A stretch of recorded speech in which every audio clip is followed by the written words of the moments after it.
The newly appointed Indiana Senate Minority Leader has announced an ambitious new vision for 2025.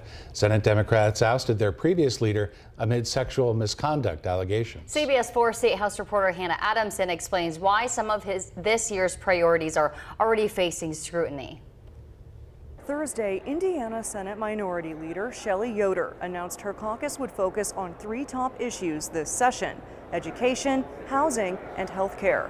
This comes as Indiana still grapples with the consequences of a nearly $1 billion Medicaid forecasting error, with Republicans and Democrats heading towards an inevitable clash as to how to deal with it.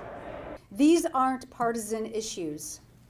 They're Hoosier values. As part of their 2025 plan for health care, Indiana Senate Democrats announced an omnibus maternal health package to tackle the state's alarming maternal mortality rate. These measures are critical when 85% of pregnancy-related deaths occur postpartum.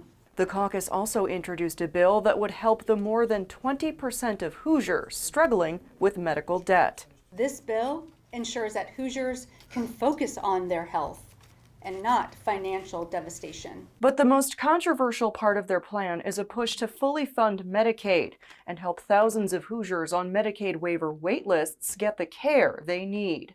By addressing any shortfalls and prioritizing proper funding, we can make sure no Hoosier is forced to wait for essential services. Senate Republicans argue Indiana's Medicaid growth is not sustainable. Earlier this week, State Senator Ryan Mishler introduced a bill that would cap the number of Hoosiers on the state's Medicaid expansion program to 500,000 and would only allow them to stay on that program for 3 years. We can only spend what we have. I mean, we have wait lists in a lot of programs, and if you want to take away a wait list, then you have to say, do we want to cut education to not have wait lists? I mean, those are the decisions we're faced with. Senate Democrats argue the budget has billions of dollars that lawmakers can move towards fully funding Medicaid. I would be in favor of reallocating dollars from the IEDC to public education and health care. Another top priority for Senate Democrats is fully funding public education.